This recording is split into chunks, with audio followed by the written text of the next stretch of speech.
नमस्कार, मैं हूं तरुण उपाध्याय। हम पढ़ रहे हैं काइनामेटिक्स वाला चैप्टर और अब तक हमने यूनिट एंड डायमेंशन को खत्म किया है, वेक्टर वाले चैप्टर को खत्म किया है, प्रोजेक्टाइल मोशन को खत्म किया है और हम पढ़ रहे हैं काइनामेटिक्स। काइनामेटिक्स में भी हमने जो बेसिक डेफिनेशंस हैं वो जान चुके हैं। आज कुछ थोड़े अच्छे से सवाल लेके आया हूं डिस्प्लेसमेंट पे, देखते हैं। तो सबसे पहला क्वेश्चन है, देखिए क्वेश्चन मैं यहाँ नहीं लिखता हूँ क्योंकि थोड़ा सा टाइम लग जाता है, ऑलरेडी वीडियो वैसे ही बहुत बड़ी हो जाती है समझाने में। तो क्वेश्चन बस आप सुन लीजिए और अपनी नोटबुक में उस क्वेश्चन को लिख लीजिएगा, ठीक है। अपनी भाषा में मैं क्वेश्चन समझा देता हूँ। देखिए, ये हमारे पास एक क्यूब है, ठीक है।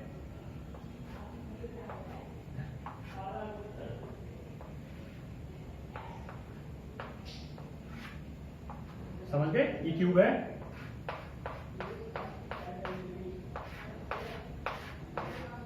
ये क्यूब है। अब होना क्या है इस क्यूब में, यहां कोई चीटी है ए और यहां डाल देते हैं सी, ठीक है। ये कोई चीटी है जो ए से सी पे जाना चाहती है। आप समझ रहे हैं, कोई चीटी है जो ए से सी पे जाना चाहती है, लेकिन गिवन कंडीशन क्या है कि path should be the shortest, यानी वो कम से कम पाथ, यानी कम से कम, यानी छोटे से छोटा पाथ चुने ताकि वो ए से सी पे पहुंच जाए। कुल छोटी छोटी सी बात वो डिस्प्लेसमेंट पूछना चाहते हैं, ठीक है। तो यहां से वो कैसे भी जा सकती है, इधर होके जा सकती है, यहां से यूं होके जा सकती है, यूं सीधे जा सकती है। इसके पास बहुत सारे ऑप्शंस हैं, लेकिन एक चीज अब याद रखिएगा आप, वो अंदर होके नहीं जाएगी क्योंकि ये एक सॉलिड है। सॉलिड में अंदर होके चले नहीं जाएंगे। आपको समझाने के लिए जैसे देखिए कोई बुक है, ये बुक है हमारे पास, ठीक है। देखिए ये बुक है, ठीक है, ये बुक है। अब ऐसा ही है, थोड़ा सा मोटा है वो, लेकिन ऐसा ही है। तो क्वेश्चन क्या है कि वो यहां से देखिए, यहां है चीटी, ठीक है, आपको दिख रहा है। यहां से उसे घूम के यहां आना है, यहां। अब वो कैसे भी आ सकती है, यहां से भी आ सकती है, यहां से भी आ सकती है, अंदर होकर तो जा नहीं सकती क्योंकि ये सॉलिड है। समझ रहे हैं? ऐसा ही क्वेश्चन है। तो ऐसी स्थिति में अब हम क्या करेंगे, ठीक है। अगर आपके पास आंसर है तो मुझे बता दीजिए, मैं थोड़ी देर इंतजार कर लेता हूं आपका, या वीडियो को पॉज करके आप आंसर कर दीजिए। कुछ बच्चे हैं, है ना, मैं नाम भूल रहा हूं उनका, उन्होंने लगातार वो हर वीडियो में अपने आंसर्स भेज रहे हैं। तो आप बिल्कुल रेगुलर रहिए, यकीन मानिए क्वेश्चन जितने ज्यादा आप सॉल्व करेंगे उतना जल्दी सिलेक्शन के पास पहुंच जाएंगे। तो देखो इस क्वेश्चन को सॉल्व कैसे करते हैं। शॉर्टेस्ट पाथ निकालने के लिए ये वाला जो फेस है इसे खोलेंगे, समझ रहे हैं आप, ये यूं है, इसे यूं खोलेंगे। अभी तो ये यूं है ना, यूं, इसे यूं खोलेंगे। बुक से समझिए आप, जैसे ये बुक है, ठीक है, तो इस वाले फेस को हमें यूं खोलना है। समझ गए? इधर देखिए, ये तो था ही हमारे पास, इन सब की साइड ए ही है, ए, यानी लंबाई भी ए, चौड़ाई भी ए, ऊंचाई भी ए, ठीक है। ये भी ए, ये भी ए। अब क्या है, इसे जब खोल देंगे तो वो इस तरीके से यहां आ जाएगा, ठीक है। तो ये भी ए और ये भी ए, ये पूरा कितना हो गया, 2a। अब शॉर्टेस्ट पाथ के लिए क्या करेंगे, आप ये निकाल लीजिए। यहां से यहां तक की डिस्टेंस निकालने के लिए क्या करेंगे, ये देखो क्या बन गया, राइट एंगल ट्राइंगल, और ये बन गया हाइपोटेनियस। हाइपोटेनियस के लिए क्या करते हैं बताइए, ये मान लीजिए ए है, ये सी है, तो क्या करेंगे, ए सी का स्क्वायर इक्वल टू, पाइथागोरस लगा रहा हूं मैं, 2a का स्क्वायर प्लस a का स्क्वायर, कितना हो गया, 4a square plus a square, ये आ गया √5a AC इक्वल टू, ठीक है। ये स्क्वायर, यहां स्क्वायर है तो यहां रूट आ रहा है, इसे हटा देता हूं, गलत लिख गया हूं थोड़ा सा। AC इक्वल टू √5a, ठीक है। तो यहां से वो इस तरीके से जाएगी, ऐसे जाएगी ये, फिर ये, समझ गए, ऐसे जाएगी वो। तो ये सबसे अच्छा क्वेश्चन है। एक चीटी है, एक क्यूब पे जाना चाहती है, अपने एक से डायगोनली दूसरे वाले यहाँ पे पॉइंट पे जाना चाहती है, तो सबसे कम पाथ वो तय करे तो क्या करना होगा, तो हमें ये इस तरीके से करना होगा। आप समझ रहे हैं, बहुत अच्छा क्वेश्चन है, आ भी सकता है। इसी का सिमिलर एक और क्वेश्चन है जो कि है सिलेंडर पेज। क्वेश्चन क्या है, ये आपकी समझ में आ गया ना? अगर नहीं समझ में आया हो तो आप कमेंट करके लिख दीजिए, मैं फिर से रिपीट कर दूंगा, ठीक है। क्वेश्चन नंबर 2 ये आपको खुद करना है। देखिए मैं क्वेश्चन बता रहा हूं आपको, ये हमारे पास एक सिलेंडर है,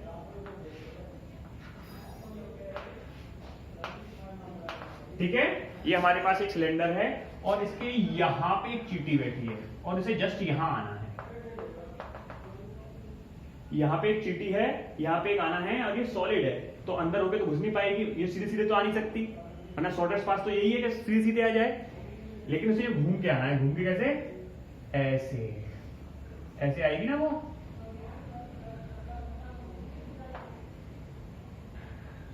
और ये आ गई, ठीक है, ऐसे घूम घूम के आ रही है, घूम घूम के आ रही है, ठीक है।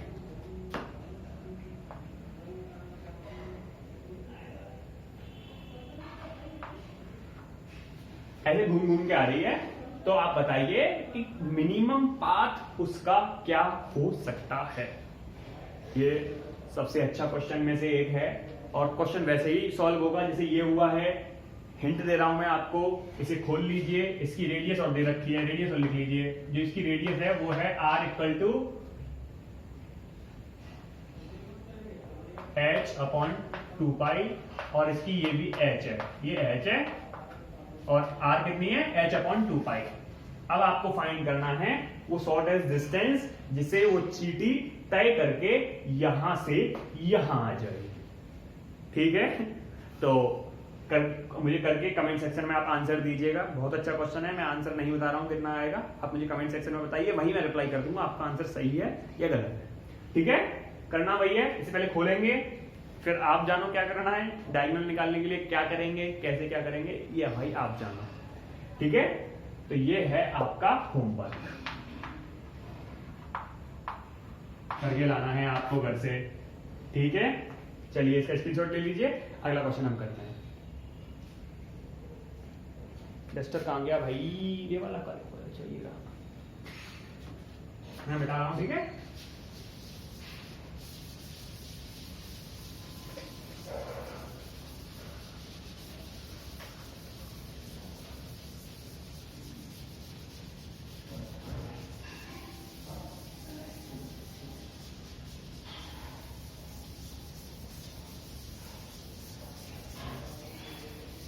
बोर्ड थोड़ा सा वैसा है कि ढंग से साफ नहीं हो पाता है। चलिए अगला क्वेश्चन क्या है? अगला क्वेश्चन क्या कहता है, वो भी इसी पे है, डिस्प्लेसमेंट पे ही है। देखिए ये एक सर्कुलर पाथ है, ठीक है, थोड़ा टेढ़ा मेढ़ा बन गया है।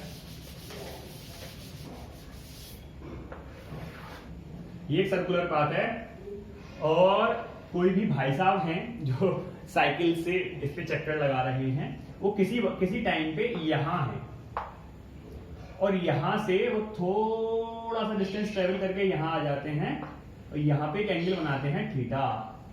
ये थीटा कुछ भी हो सकता है, मैं एक जनरल क्वेश्चन इसलिए लेके चल रहा हूं कि आप थीटा की जगह वैल्यू पुट कर दीजिए केवल। अगर लास्ट में आप रिजल्ट को याद रख लेंगे तो थीटा की जगह केवल वैल्यू पुट कर दीजिए, आपको सीधे सीधे आंसर आने लगेंगे।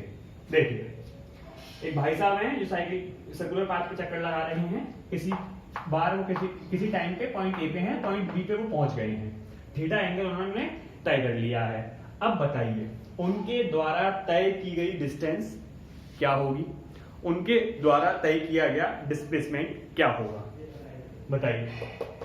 यहां पर भी इसका आंसर आप कमेंट सेक्शन में लिख सकते हैं, वरना मैं इसे भी सॉल्व कर किए देता हूं। वैसे तो इजी है, क्वेश्चन तो इजी है।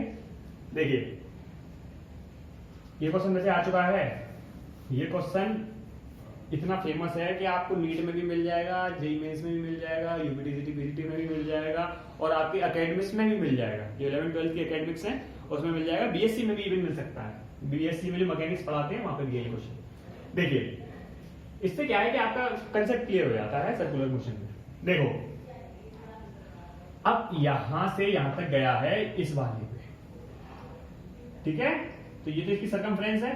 तो डिस्टेंस निकालने के लिए हम क्या करेंगे, डिस्टेंस ट्रेवल इक्वल टू कैसे निकालेंगे, तो हम जानते हैं एंगल, हम क्या जानते हैं, कोण बराबर, क्या जानते हैं हिंदी वालों के लिए, कोण बराबर चाप बाई त्रिज्या, और हिंदी में क्या होता है, एंगल इक्वल टू, यहां लिख देता हूं, आर्क अपॉन रेडियस, ठीक है। Angle equal to arc upon radius, कोण इक्वल टू 4 त्रिज्या।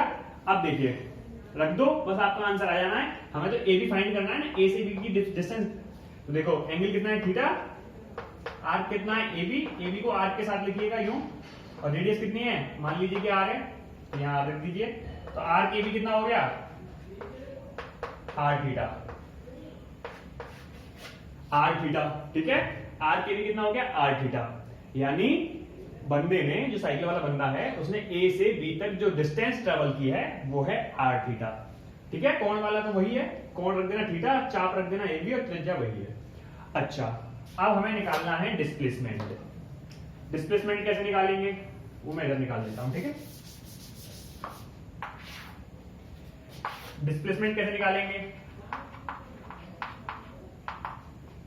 डिस्प्लेसमेंट निकालना वाला बच्चा अगर डिस्प्लेसमेंट मेरे सवाल करने से पहले निकाल दे, यानी मैं आंसर करूं उससे पहले निकाल दे, कमेंट सेक्शन में लिख दे, तो मैं मान जाऊंगा कि वाकई बच्चे में दम था।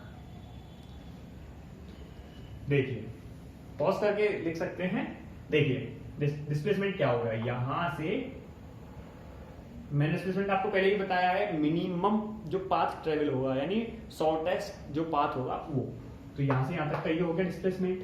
अब हम ये कैसे निकालें, तो देखो ये आर है, ये भी आर, भाई रेडियस है बराबर होंगी, तो ये आइसोस्केल ट्रायंगल बन गया, सम द्विबाहु त्रिभुज बन गया। तो क्या होगा, अब हमें अगर ये मिल जाए तो हमारा काम बन जाएगा।